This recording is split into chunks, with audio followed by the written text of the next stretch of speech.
Don't do it. Not gonna do it! Not gonna do it! Not gonna do it! Hello, cinema peeps. Hello! Hello, hello! Happy Tuesday. Yes, it's a little gloomy here today. Yes, it is. And I thought I read somewhere that we had a high chance of getting, like, frost or something relatively soon. No. Oh, no. Winter is coming. Right? This is what we were saying last time. Like, Yeah. gonna fall for 30 seconds and gone. Right? It's funny you mentioned that, though, too, because, like, just last night I was, like, looking out my window at the night sky, and I said to my dad, I'm like, you know, the sky right now looks like a winter sky, you know, where it's kind of got that, like, that purpley, like, cold haze to the color of the sky, and I'm like, I don't like it. I'm not ready. We had a rainy summer. We just need a few more good days of nice warm weather, and then I'll be ready for winter. Then I shall be ready. Then. Yeah, I definitely feel that. Yesterday when I was leaving work, the sky stayed the same, and it was just like that, you know, dark things were coming, and I was like, yeah, it could snow at any moment. Like, this is that kind of sky, and I was like, ugh. There's just like one tiny little patch of leaves on this tree out my window here that's turned yellow, and I'm like, don't you dare, don't you stay like that. Don't you fall off. And I was looking at my Snapchat memories from a couple of years ago, and like around this time, all the leaves had already fallen off the trees. So I'm like, don't do it. Right? Yeah. Gotta hold off. Although, usually when the leaves change colors, I don't know, I find mostly it's yellow. Or you see those photos online where it's like, ooh, some reds, ooh, it's a bit of orange. And I'm like, where is this fantasy land everyone's living in? Well, the other tree out my window here does turn red. Oh, okay. It's my neighbor's tree. It's I think it's a lilac tree or something like that, but the leaves turn red. And there's a whole strip of trees just down for me on the north end here that like they have like all different colors of trees, and it looks really pretty. And before, I mean, people still do it now, which I find even funnier because that's such a busy road now. So like some people try to find places to pull over, and you'll just be like driving down this this busy street and just see like families on the edge where these trees are taking fall pictures. But I know that's always been like one place everybody goes to like take fall pictures because of how pretty the trees are. But it's just so funny to see it more now than it was then, because before it wasn't such a busy street, and now it is. So it's like random people sitting in the ditch where these trees are taking pictures. Wow. Yep. Gotta do stuff for the gram, you know? Right? I think there was a wedding that happened there once too, and I was like, this is weird. I'm not gonna yawn. It's all good. It is all good. So I realized, like, this week, I was like, man, I haven't watched anything new. So I was like, I need to, like, get on either Netflix or Disney Plus and just watch something new. But then it was, like, new season of this anime I've been watching on Netflix. It was, like, this third season. So I was like, hell yeah, I'm gonna watch that. Nice. Man, I wish I could remember the title of it. But it's all about, like, little animals in the workplace. It's just so funny. The main character is this red panda. Her name is Retsuko, and I think they say she's 25, and she's working this kind of dead-end accountant job. So it really got me in season 1 is that it's all about her trying to find this work-life balance. And all her other co-workers that are just, like, pains in the asses. And you're just like, wow, I relate so much. This is great. I think the best part of that show, though, is her way of, like, relieving stress at the end of the day sometimes. If she's had, like, a really hard day at work, she'll go to her favorite karaoke place. She'll rent out a private room for herself. And then she does, like, Screamo. What? Nice. And it's, like, this cute little red panda. And then, like, she gets, like, her demon face on. And she's like, whoa! It's just so funny. Nice. I've watched, I haven't watched it fully, but I started watching a little bit. There's a series on Netflix called Cobra Kai. Oh, that's the, yar, yar, yar, yar, yar. Yar, yar, yar, yar? Kind of like the follow-up to Karate Kid, kind of. The Karate Kid, yes. Yeah, my mom started watching it. She was interested to see what was going on in there, so she's been, like, trying to, watch it and see what happens, and I just happened to be around when she was watching a couple episodes, so I sat and watched it with her. Yeah, it seems interesting, but I'm also confused because obviously I haven't watched the whole thing, but I'm just not sure where they're trying to take it. But essentially, for anybody who hasn't seen it, yeah, it's the follow-up to the Karate Kid, and it kind of focuses... Right now, what I'm getting is it's, like, supposed to be, like, what's his name? Daniel LaRusso, I believe was his name, and then the bully, Johnny, kind of like where they're at in their lives now. So far, the show seems to be focusing more on Johnny than they do Daniel, but they both still kind of play a very significant part in it somehow. Like, again, I've only seen the 2 episodes, but from what I've seen, it's like they're trying to show, it's almost like the opposite has happened to them. So it's like Daniel, he's a big like rich car dealer guy now. He owns a bunch of car dealerships, but he's kind of lost his way with like just kind of finding that life balance, because now it's like his daughter's dating the bad guy and there's like, you know, this kid at school who's getting bullied and nobody's doing anything to like help him stand up for himself. And so that's where Johnny comes in, and he's, you know, still trying to like keep up this Cobra Kai dojo where they teach karate and everything like that. And he ends up crossing paths with the guy who's getting beat up at school and teaches him karate to get him to like, you know, fight for himself and stand up for himself. And so he's struggling to like keep the dojo open because not many people want to do it anymore. And then eventually, like, you know, the kid gets into a fight with the bully again and stands up for himself. He kicks the bully's butt, and then all the kids in the school are like, "Whoa, I want to do that too!" So like they all sign up for the Cobra Kai classes and stuff. That's the last I've seen, but there was a nice little nod to like Mr. Miyagi and everything in it, which I thought was really cool. So I still want to keep like watching it and see what happens, to see just kind of like where the story goes still too. Yeah, it's not a bad watch if anybody's interested. If you like the Karate Kid, highly recommend it. Yeah, I think it's on Netflix. Yes. Which is weird because I thought it first premiered on like YouTube Premium or something. Oh, really? Yeah. So, I mean, I was slightly confused. It was on Netflix, but also I was like, okay, cool. I'm down for that. Honestly, looking at how the show's made, I'm not surprised. I could see that just because like it's bordering on the line of being kind of like a YouTube friendly or like at least teen. Like I could see it being on the CW kind of thing where it's like the after school special kind of show. But then there's certain instances where it isn't, and so I'm not quite sure the demographic that they're trying to focus on for is, or if they're just trying to like, you know, keep it neutral for everybody. But yeah, maybe yeah, because I think I remember seeing a trailer for it because it was Johnny talking to that kid I think you were talking about, and how he was talking about how Danny's like, yeah, he's so mean, he just came up and kicked me in the face. It was like his retelling of the story, which is almost like it's like a false lie. Yeah, because he's just like, I'm the victim here, but all the situations they would do the flashback to the movie where he was like picking on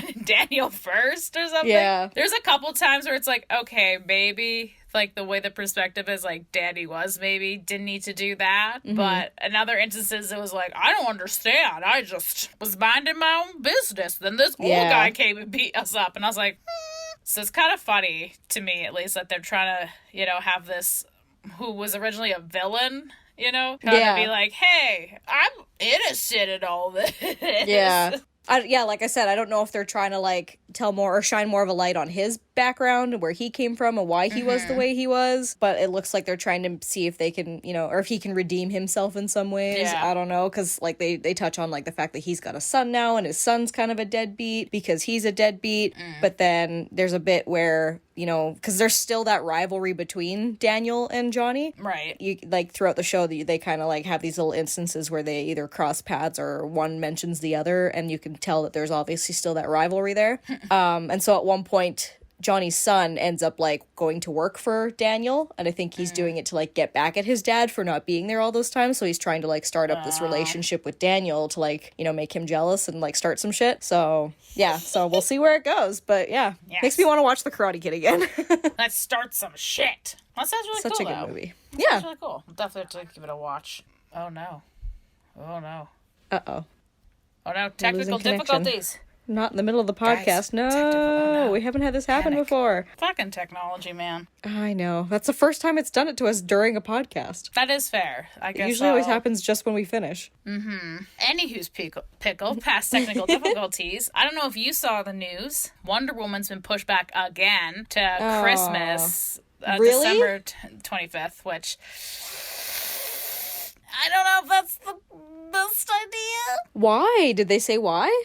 No, I didn't happen to read any of the articles. I knew I heard rumors about it, and I didn't want to believe it. But then somebody, I think, was posting about it, and I was like, come on. Like, are they that adamant that they really want to try to push for a time when it's safer for people to come back to the theaters to watch it? Or what's the deal? Like, maybe, but in my mind, pushing back to December, I think is a huge gamble because, like, things could get worse. I think we've kind of talked about it off stream, but, like, if coronavirus, you know, mutates with the common cold and the fact that a lot of people, even regardless if it's, like, flu season or corona, people tend to get more sick in winter because it's cold. Mm-hmm. So, yeah. And I know this other guy at work I was talking to, I guess, I don't know, have you heard of Dune? Are you excited for Dune? I don't really know what it is. I was just it's like a reboot of the old one? Yeah. And supposedly that was supposed to come out this Christmas, but now, at least my coworker's theory is if they pushed Wonder Woman back to Christmas, because it's from the same distributor like Warner Brothers, they're not going to have two of their biggest films a couple days apart from each other. So he's thinking that's going to get pushed back, although I've heard nothing yet, but that was just his little theory. Yeah, that seems like strange logic to me. Right? I think... Is it a business tactic? Like, are they thinking that, I don't know, it's like, oh, Christmas time, people will be more wanting to, like, pay to watch this around that time, or I don't know, it's weird. Well, I just saw an article that somebody posted. I meant to read it, but I didn't get the chance to yet today, where they were talking about how the Tenet movie was an experimental fail, I guess, just in terms of, like, bringing people to the movies. But in all fairness, like, as far as I know, a lot of movie theaters have reduced capacity anyway. Yeah. So it's kind of hard to gauge if it was a failure or not.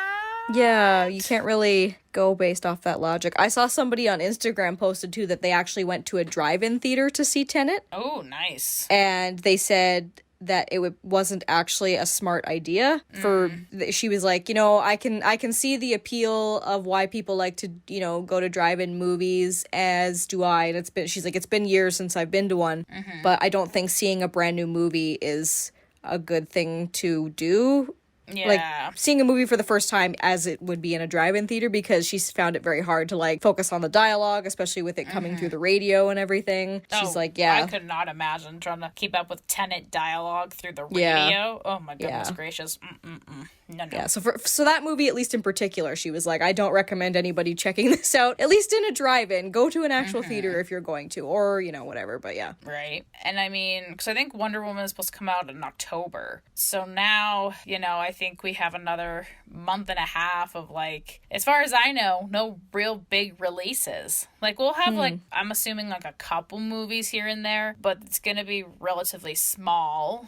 Yeah. And kind of films that no one really cares about, so it won't incline people to come to the movies. So I think really, because what is it? I can't remember which one's coming first, but basically November is, again, when things might pick up, because there's James Bond and Black Widow, supposedly. Unless, you know, things get worse, because you never really know. So yeah, I'm not sure if it's a business decision or what have you. I don't think it's very smart. Yeah. But yeah, I'm not quite sure what's going through their minds.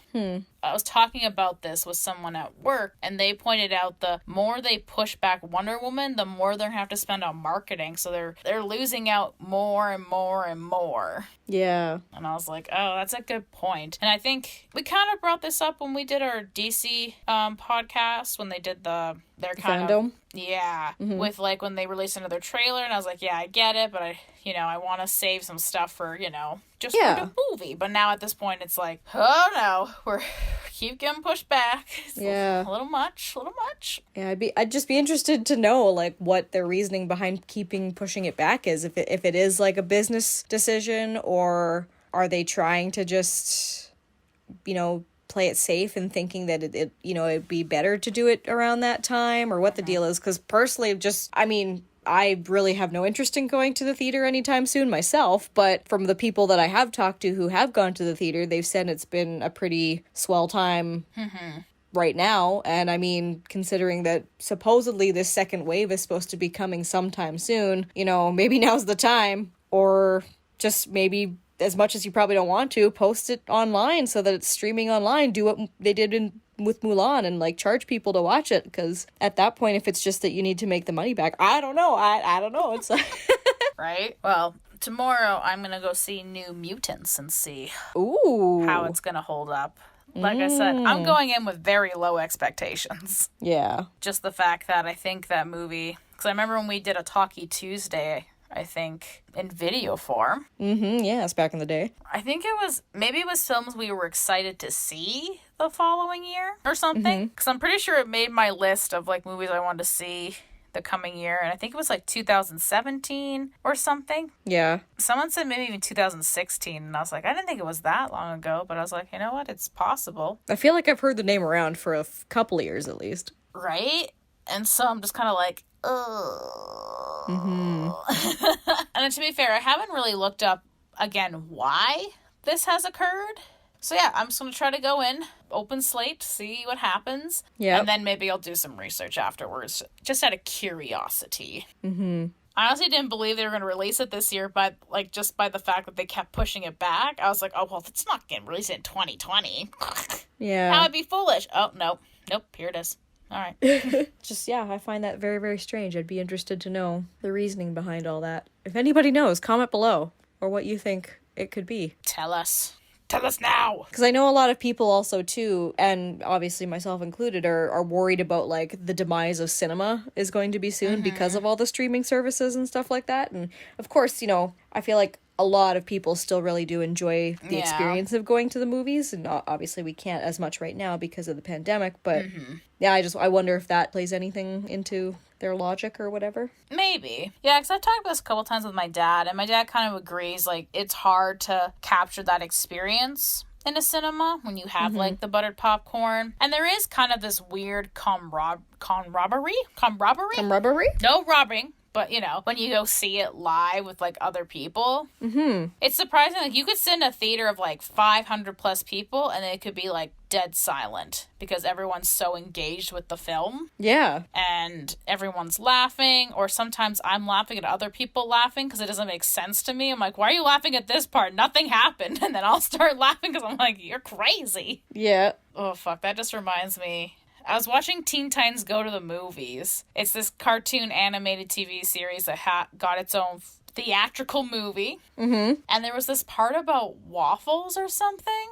I think it must have been a joke from the show, but because I didn't watch the TV show, I didn't quite get it. But I was like, whatever. The guy threw pancakes at the bad guy, or waffles at the bad guy. And I was like, okay, haha, waffle maker. And then literally, I don't know, a dead, like, minute and a half later, this one kid is just like, haha, waffles! Like, such a delayed response. And then I just started laughing because I was like, why? It's so funny. Oh, it's so good. That's hilarious. But yeah, I think there's just that experience. I think it's hard to replicate at home. Oh, for sure. As much as I definitely love just sitting on a recliner chair, get my blankie ready, watch all the forensic files, and realize I will never want to leave my home ever again with all the crazy people out there. There's just something unique and special about the movies. Oh, yeah. Sometimes, like, yeah, the movie's, like, okay or good, but sometimes half the experience is, like, I'm going with my friends. Yeah, exactly. Honestly, one of my most memorable movie-going experiences was when we all went and saw the Muppet movie.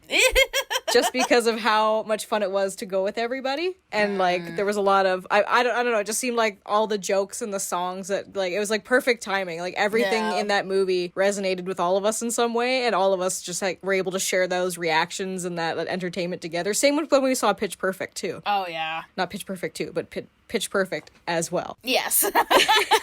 It was a good experience because it was we all could relate to everything, and just going together was so much fun. Right. And that's just part of it. So I think as much as, you know, streaming services are great, I don't think they really replicate that as well. Yeah.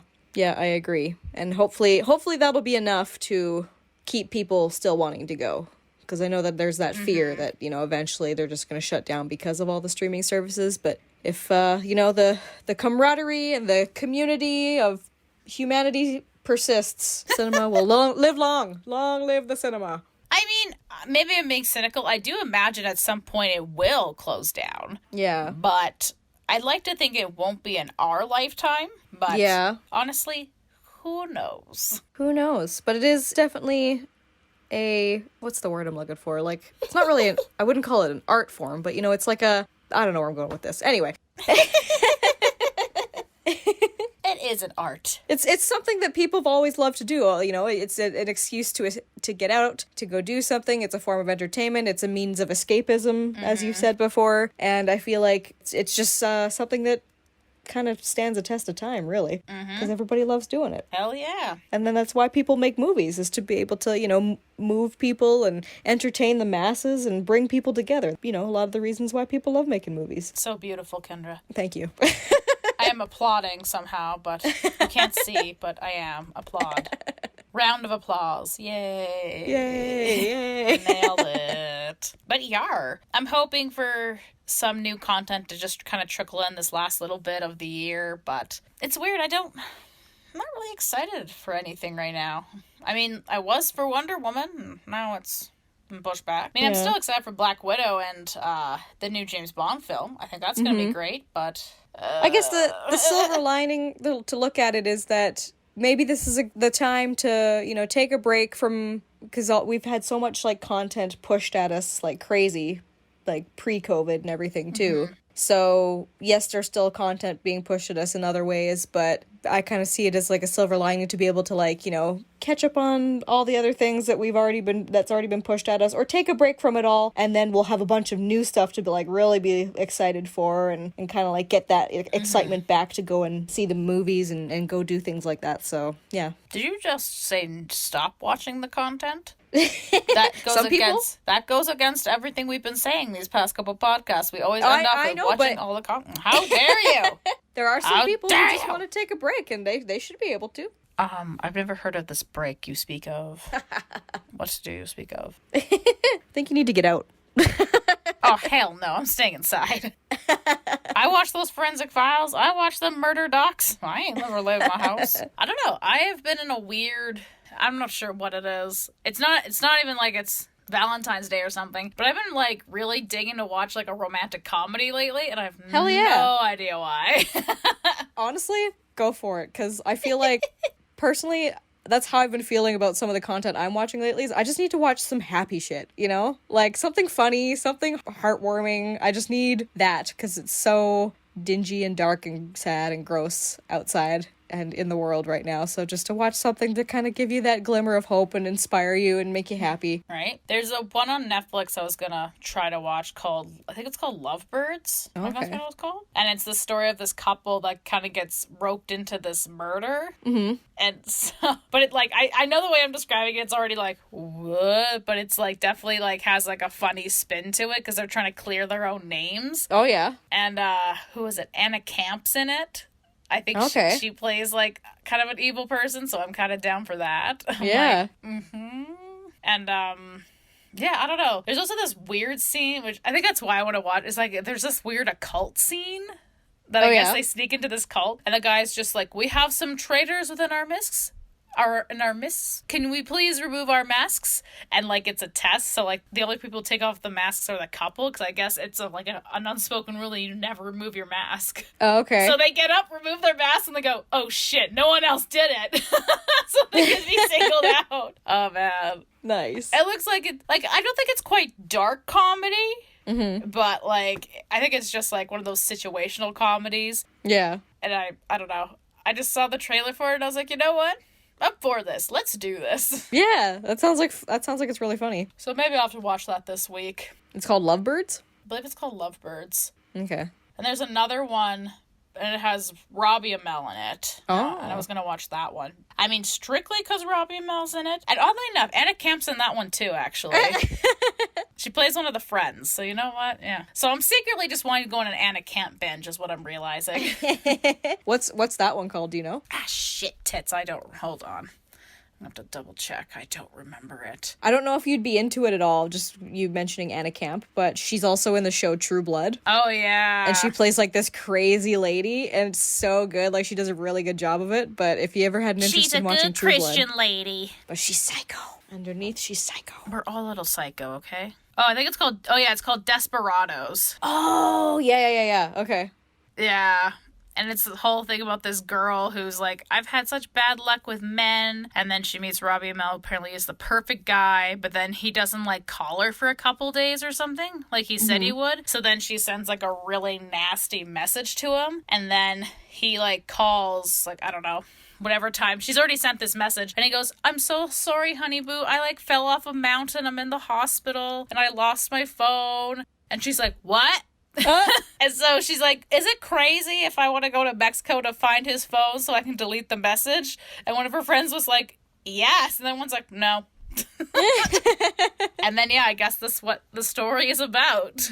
Oh, interesting. The main girl, what's her name? I know she's on SNL, so she's really funny. There was that one with one of the girls from SNL, too, that was a little strange, but also kind of funny, too. It was, damn it, what was it called? Wine Country. I was just guessing. What was it called? No, it wasn't Wine Country. That's a funny one, though. That was so fucking weird. It's with David Spade.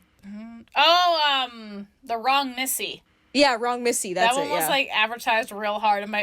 I don't know what it was. I think my parents got a kick out of it. I think they warmed up to it like every single time more and more. Yeah. Oh, hold on. Okay. Have you seen the trailer for that new horror movie called Freaky? No. What? Oh my god. Okay, hold on. Look this up right now. Okay. Live on the podcast. We're going to do a live reaction. I think it's going to be great. But okay, Freaky trailer. Just so I'm on the right one, the one with Catherine Newton and Vince Vaughn? Yes. Okay. I know it sounds weird, but I'm already for it. Vince Vaughn is hilarious. Also, side note, while we're waiting for this to load, there's a new trailer that came out. There was a series that came out a couple of years ago called A Haunting of Hill House. Oh yeah, which was amazing. If you're into horror movies, highly recommend it. Such a good ghost story, and they're coming out with the next installment of it. It's not like a continuation or season 2. It's kind of like how American Horror Story does it, where it's like all the same actors but different characters and a different story. Oh, okay. So I'm excited for that. That one's going to be awesome. Okay, here we go. Oh, she's a mascot. Ooh. From the director of Happy Death Day? Yes, I'm all for it. Mm-hmm. What? Oh my god, I love this. She woke up in the killer's body. Freaky Friday, but if Laurie Strode switched bodies with Michael Myers. Ooh. Yeah, I'm all for this. Right? I thought it'd be right up your alley. I think it's gonna be funny as hell. Oh yeah, I love that type of stuff. Although I still have to see Happy Death Day. You haven't seen it? No. What? I know. Oh my god, girl. Next time we hang out, I mean, by all means, watch it now if you really want to, but next time we hang out, we should watch it together. Because there's 2 of them, and they're both amazing. Sounds like a plan. Because you've seen the episode of Supernatural where Sam keeps waking up to Dean dying every day, and it's like Groundhog Day over and over again. That's basically what this is. It's like Groundhog Day, but she keeps dying, and every time she's trying to figure out who killed her. Yeah, I remember seeing the trailer and being like, huh, okay. Yeah, it's really good. You would enjoy it. Awesome, yeah. I'm excited for that. That looks awesome. Right? When did that come out? Oh, September 10th, so just recently. Wait, what? A trailer? Yeah. Yeah. I think it's supposed to come out in November, I guess. Friday the 13th of November. Supposedly. Fingers crossed. Fingers crossed. Nice. Well, I clearly need to subscribe to the Universal Pictures YouTube channel so that I will know when some of these awesome new movies come out. Right? Oh, but I think with that will end our podcast. Yeah. Whew. Thank you for listening to us ramble as usual. Stumbling across our own topics, but, we're figuring it out. We're figuring it out. For the small community we have who listens to our podcast, thank you so much. We appreciate you guys. Don't forget to comment and join in on the conversation if there's anything you'd like us to chat about, or if you just want to, put your 2 cents in, by all means. Mm-hmm. We'd like to chat with you guys and hear what you have to say. Until next time, see you next Tuesday. Bye-bye. See you next Tuesday. Nailed it. I know. Bye, Cinema Peeps. Bucky. And slap.